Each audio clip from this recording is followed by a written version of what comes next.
Welcome to season 3 of Her Money Club Stories. I'm your host, Rachel Minnie, and I'm excited to share with you that Her Money Club has grown to over 600 women learning together about monetizing their skills, money management, and building wealth. After 17 years of being in the financial services industry, I'm really over the industry selling you products you don't need and now focusing on how they can best support you with your mindset and habits. So, I want millennial women to be less stressed about money, and I have a surprise for you. I've revamped our money library membership and will be giving it to you for a limited time at half the price. The money library gives you access to over 146 bite-sized lessons like organizing and automating your money, establishing clear goals, specifically based on your values, eliminating stress by improving your money mindset, discussing with community members just like you who are taking action to get 1% better every day with their money journey. If you want access to the money library and all of the basics that you need to be successful with your habits and money mindset, you can check it out at financialfitnessunleashed.com/membership. The next 100 members will receive the half off price. Again, that's financialfitnessunleashed.com/membership. I'm excited to share more with you this season and hear about your aha moments from this episode. Don't forget to share a screenshot of the episode and tag me at Her Money Club Community on Instagram. With that, let's dive into our juicy conversation today. Hello and welcome everyone to Her Money Club Stories. We are in season 3 and I am super excited for this season because we are going to focus on the truth behind working a corporate job and trying to monetize your skills and leaning into what is it going to take to get into a get into a coaching job, getting into the roles that you actually enjoy. And I want you to follow along on these journeys as we discover what are the mindset tools, what are the building blocks, and the challenges that we all face when we are leaning into doing what we love and making money doing what we love.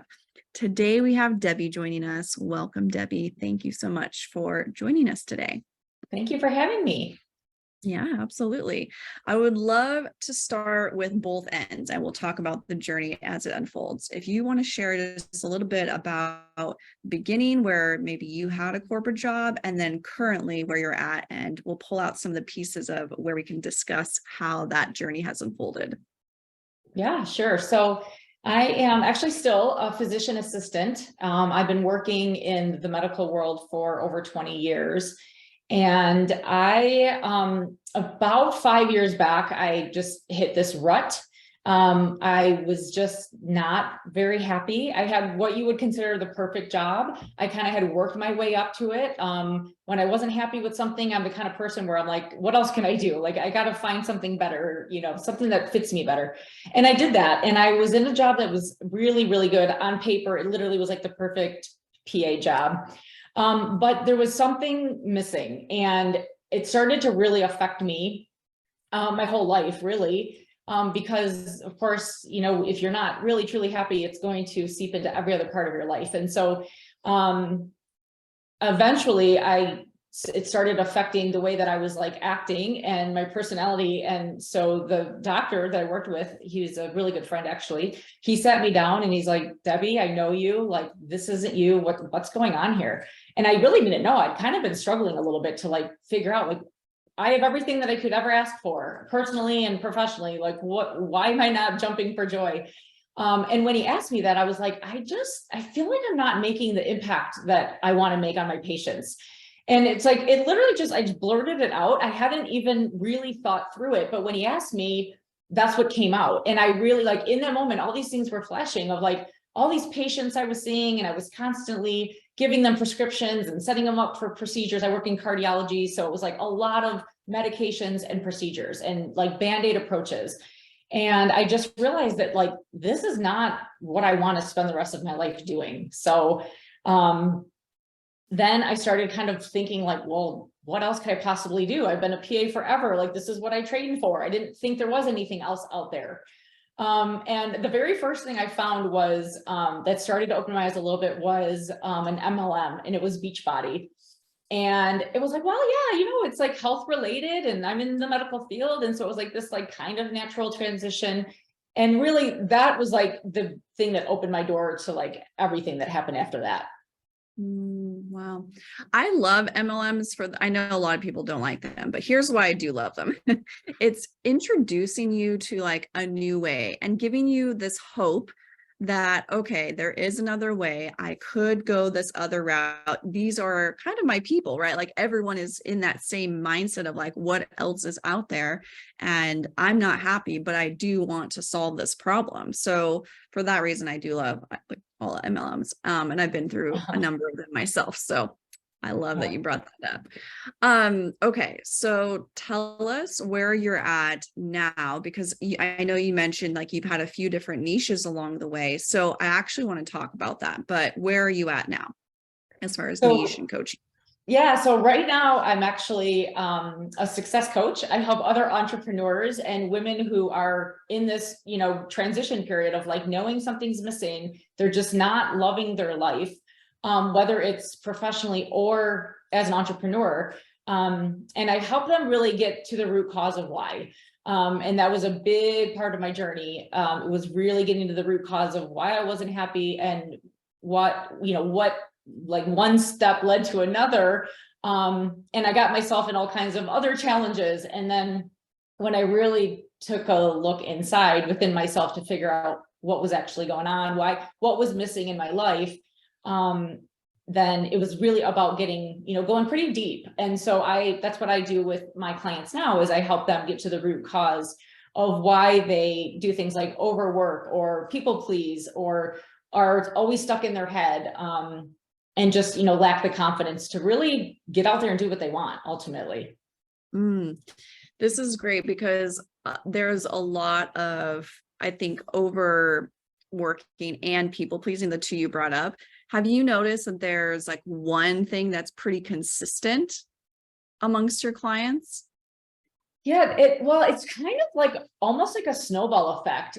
What I see happen is that the people I tend to attract and that I am attracted to are like those go-getter, high achiever, like really like high achievers. And they tend to overwork and they're always trying to prove themselves. They're always trying to like get to the next level. They're trying to push through. They're worker bees, they're working. And then they decide, okay, well, I'm not getting what I want. So like, what else should I be doing? What other strategies should I try? And then they're like looking at all these different options. And then they kind of get stuck in their head overthinking. And then because they're stuck in their head overthinking, they're like, well, the self-critic comes in and is like, you should be way further ahead by now. What's wrong with you? Why can't you figure this out? And then because of all of this, like, snowball effect, we get to the point where we're like, we're so busy, we still feel like we're busy, but we're not really doing anything. So we're kind of avoiding doing the big moves. We're avoiding putting ourselves out there. We're avoiding networking and talking about our passions and what we want to do. And so some people will describe it as procrastination, but the people that I work with they're not like lazy. They're not doing things. They're just not doing the right things that are going to really move them forward. So.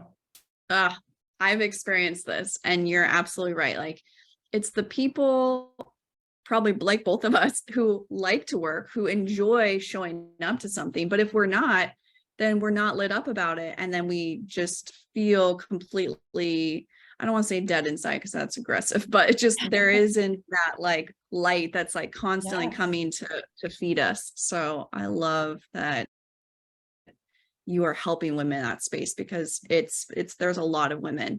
And do you follow Human Design at all? Actually, I've just been introduced to it recently, so I know it on a very, very superficial level. Yeah, no, that's totally fine. From a human design perspective, there's manifesting generators, and about 70% of people are fit in these two, categories, if you will, and are the worker bees, right? And granted, that's how our society runs, but that's what's creating, if there's a bunch of worker bees that are unhappy, it creates bigger problems in other areas of our lives. So it's, if you're a generator or a manifesting generator, Debbie can talk about this and can help you through the overwhelm, can help you navigate this. I love this. Okay, I want to go back to your story and where in your journey you decided, so you decided at the MLM point, right, to kind of take the leap with Beachbody. Where do you think was the biggest decision point in really going after what you wanted?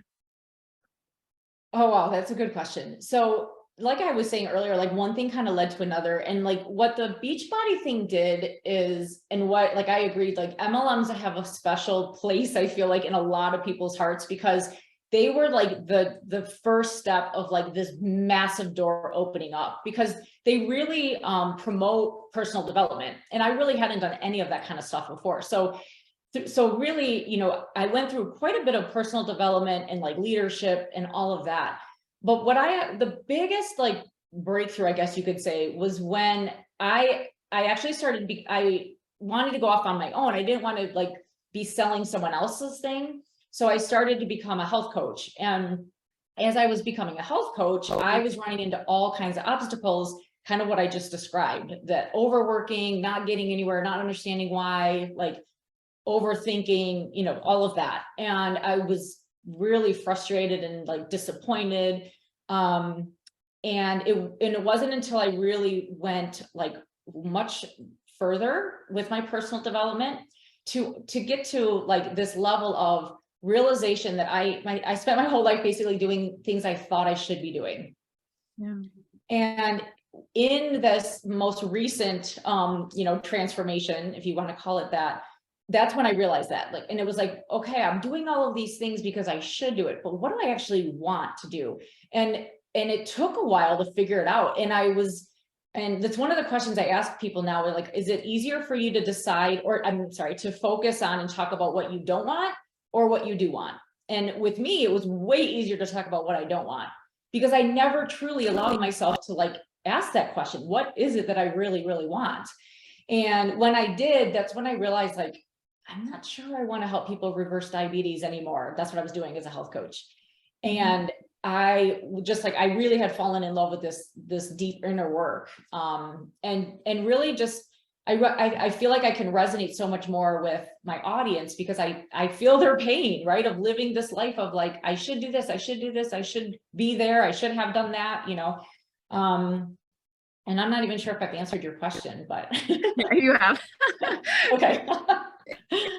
It brings another question, so we'll move on. So, and I felt this way too. And I like that you've had transition points even in business, because I think sometimes, and at least I felt this way, I was a financial advisor. And so the easiest way to jump into coaching was like, okay, let go of the licenses, because I wanted to help more people in different ways that I wasn't regulated and allowed to. Yeah. So I went directly into like the budgeting and like the retirement planning and like stuff that I could touch that wasn't regulated, but it still didn't fulfill me, because like, I've done this before. Right. So it's like, what is that next layer? And for me, it was, I want to help women massively increase their income, like in so many different ways. And that was, an obstacle for myself. It was something I've experienced, and really trying to create and establish that safety with money.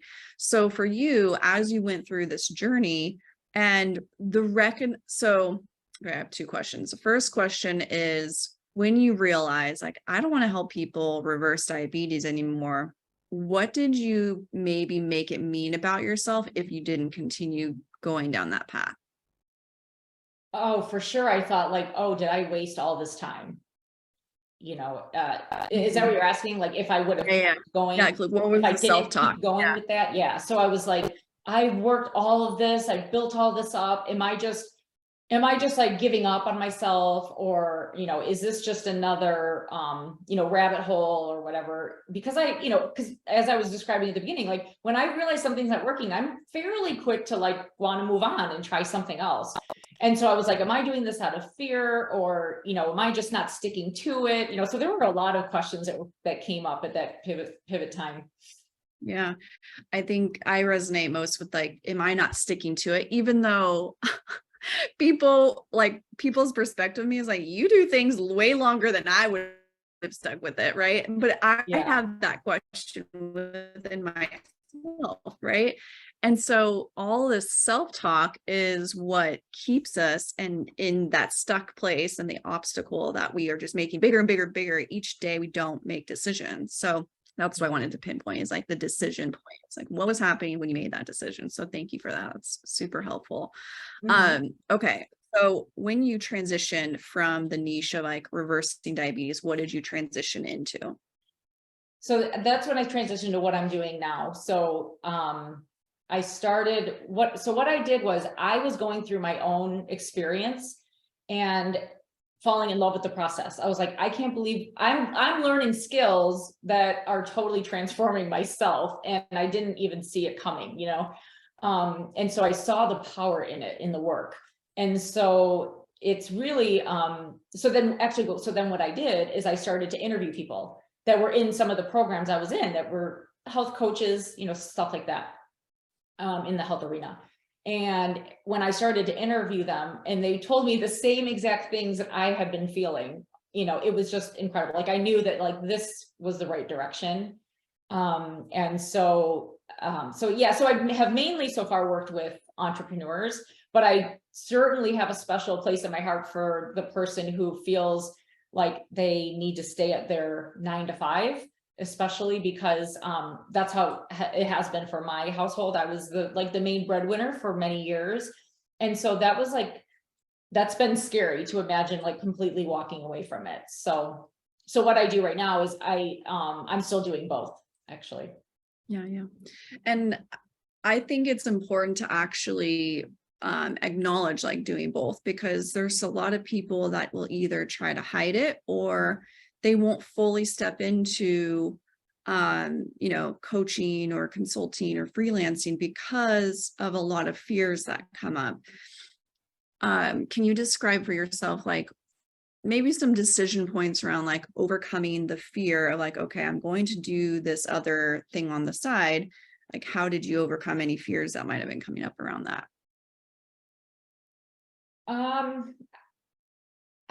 I would say the biggest fear was that, I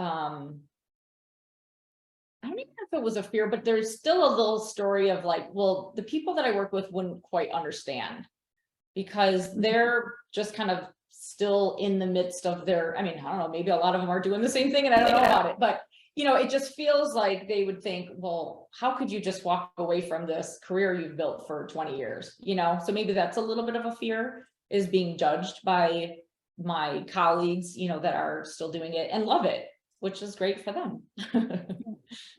And it's almost a little bit of like a loyalty factor, right? Like them questioning your loyalty to something that for yourself, but like to also them, and questioning. I know for me, I felt like, oh, what if they question my integrity of doing one thing on one side and one thing on another side before transitioning. And so for me, I kept it a secret because it was just easier to not tell anyone I worked with. And I think it's also important to know, because there's a lot of entrepreneurs and business coaches that will tell you to like go all in and like cut the ties. But that also doesn't serve the what you talked about as well, which was, you're the breadwinner, like money needs to be made, money needs to come in. Like this is a core need and value that is required to live the life that you want. So it's okay to have both. But I think the other big part that I'm realizing, and the more women I coach around this transitioning point, is you also need kind of some milestones and deadlines to get out, if that's what you want. If you don't want it, great. But if you really truly want to transition out and live the lifestyle you want, then you also need to give yourself those deadlines to make sure it happens. Yeah. And I actually, if you don't mind, I want to add on to that a little bit, because a big thing that was happening was that and this is, I know now that this was why I was struggling so much when I was trying to build my health coaching, was that I had put so much pressure on myself because I had worked myself into this place of, I have to get out of my job. I can't stand it. I hate it. And every single thing that I did, I was so attached to the results that when something didn't go well, it like I was a basket case, and then I would spiral back and like, that helped me to reveal my patterns. But I would just like, oh my God, well, what else can I do? I got to try harder. It's not working. And that was one of the big things that happened in my transformation, is like starting to let go of that attachment and realizing I'm never going to leave this job if I feel like my whole sense of self is dependent on whether I'm successful enough to, you know what I mean? So I've made peace with that. And in that, of course, the job is so much more tolerable. Like I used to hate it. And now it's like, no, I'm doing this job because, and I see all the benefits of it. Whereas before, all I did was focus on the reasons I wanted out. And as that has happened, I have kind of manifested this part-time opportunity that's coming my way. And I know that it's just because I finally have let go of that tight hold I had on like the results, and needing to kind of, I don't know, prove something that I was good enough to say I was going to leave my job and actually do it, you know? Yep. And I love that you brought up the pressure element, because I think as women, we do that a lot, where we hold this pressure on ourselves for unrealistic expectations, basically. Yes. And then we don't get the result that we want because they're unrealistic. We go into these spirals of frustration, and, you know, some people even to the extent of depression because they didn't meet the expectations. And I think a lot of this actually is conditioning from schooling and our upbringings, but it's how can we neutralize it? And what you just described was that neutralization of it. How can you neutralize where you're focusing your energy and attention? Because you're not going to go from like, I hate this job to I love it. But how can you get to that set middle point of like just neutral? Like you feel pretty neutral about it. You don't have all this energy and focus and attention. Like, I hate it, I hate it, I hate it. These are all the reasons why. And you're probably not going to go the other extreme of like, I love it, I love it, I love it. And here's why, right? It's just like neutral. It's like, cool, this is the thing. And you're meeting this fulfillment need and finding that joy and what you love about something through the success coaching, which is fabulous. All right. I want to get a little bit into kind of your money story, your money journey. I don't have a specific question, so I don't know, maybe you want to share something around like past obstacles you faced with money, or how this has kind of impacted your money journey. Yeah. So, my money journey has been kind of interesting. And I've learned quite a bit about it over this, you know, past year or so. And really what my main money story is that you have to work really hard for your money. And it's easy to like lose it, or like have it be taken, or something like along those lines.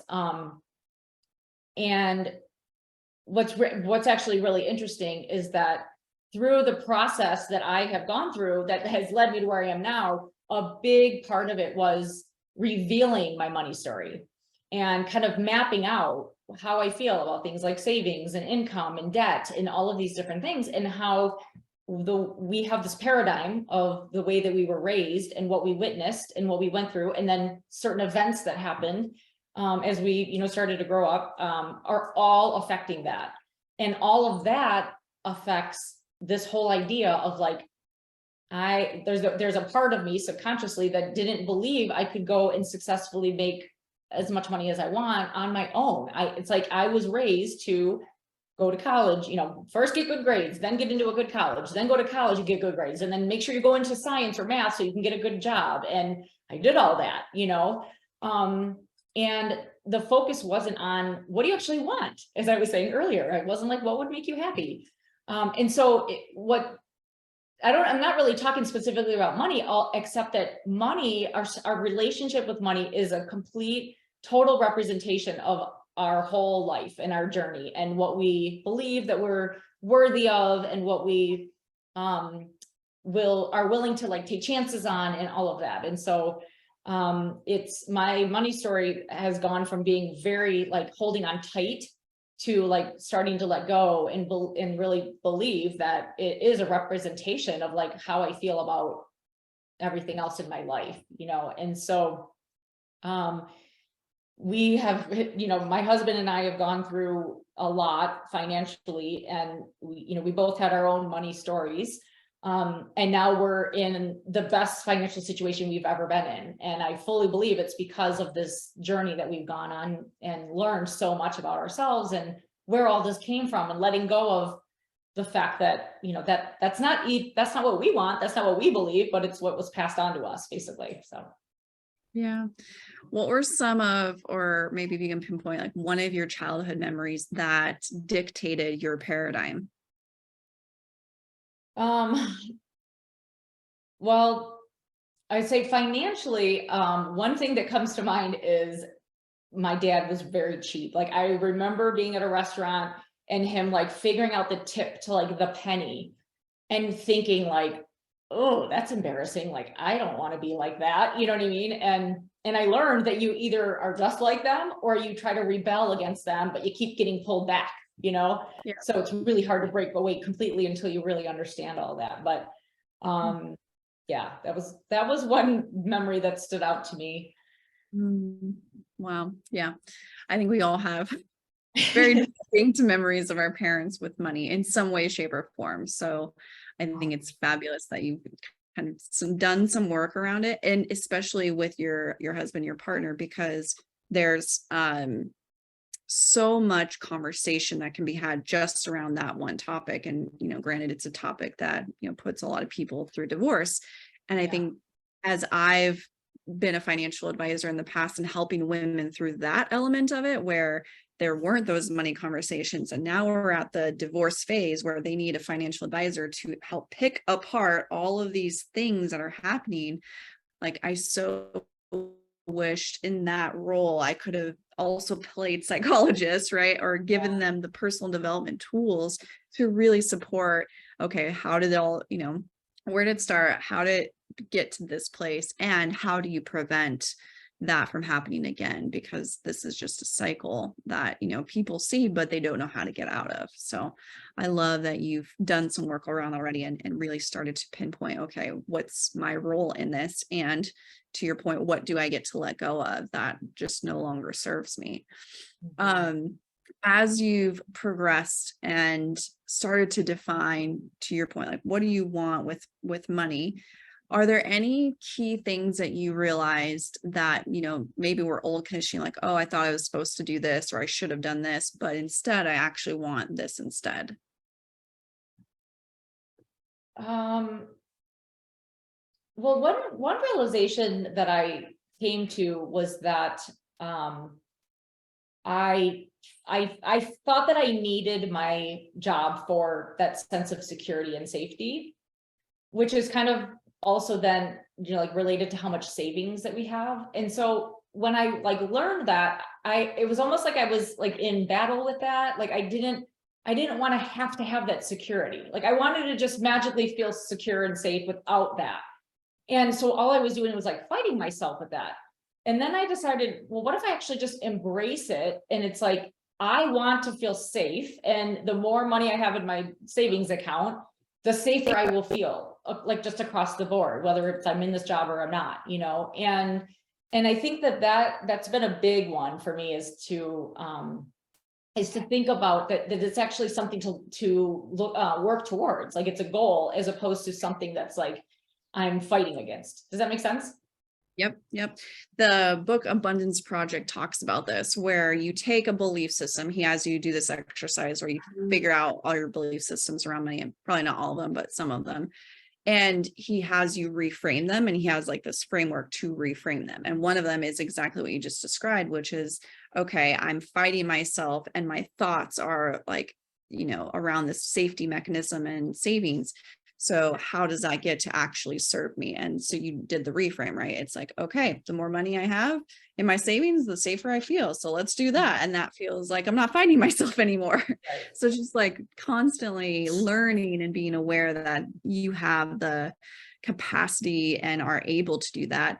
And then once you are aware, now you have the responsibility to give that to yourself. And so I think the responsibility part is where some people also struggle, because they want to deny it or go back to not being aware, because that's easier, it's more comfortable. But the more responsibility you take on for your journey and really satisfying your wants and desires, like the more you get what you want. Weird.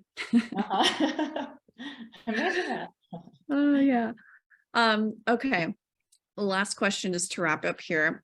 If you want to share one thing with every woman in the world on something you've learned along the way that would really support a woman's journey with money, what would that be? Specifically with money, I would say, I mean, even this money or even just where they're at in their lives is just to really spend some time being honest with how they feel.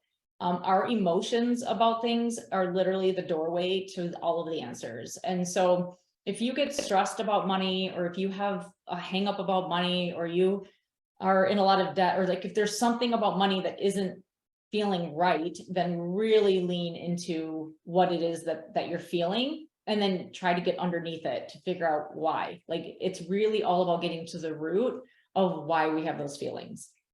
And I would say that's my recommendation across the board, is to start with the feelings you have about something and really lean into them. Yeah. And I love how you put it, like, get honest with yourself, because I don't think we all experience this, right? There's moments where we aren't honest with ourselves about what we want for so many reasons that, we can pick apart and unpack. But yeah, the minute we're just honest, it's like, oh, it was right there. It was easy. Yeah. Because most of the time we're living this unconscious, like, automatic life. But when we stop and then actually ask ourselves, like, well, how do I feel about that?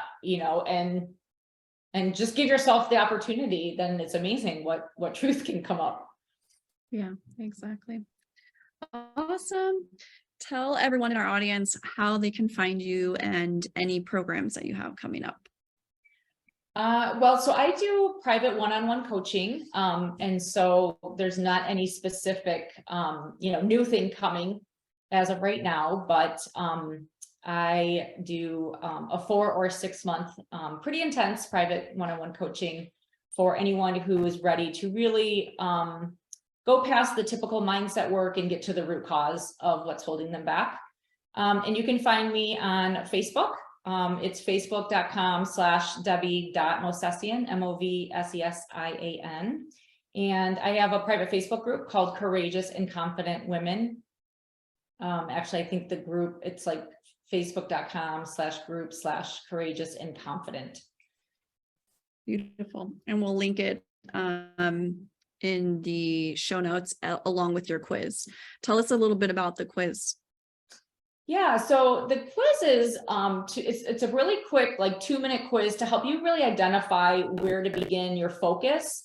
If you feel like something's blocking your success, and you're not 100% sure, that there's something there, but you're not really quite sure what to do, or what it is, or what to do about it. So it's a really quick 2-minute quiz that just tells you, like, what to focus on to have the most impact in the fastest amount of time.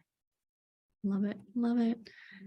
Thank you so much, Debbie. This has been fabulous. I appreciate all of your shares, all of your celebrations along the way, and the journey that you've been on. So thank you. Oh, well, thank you so much for having me. It's a good reminder of all the work I've done. Yes, exactly. The accumulation of it.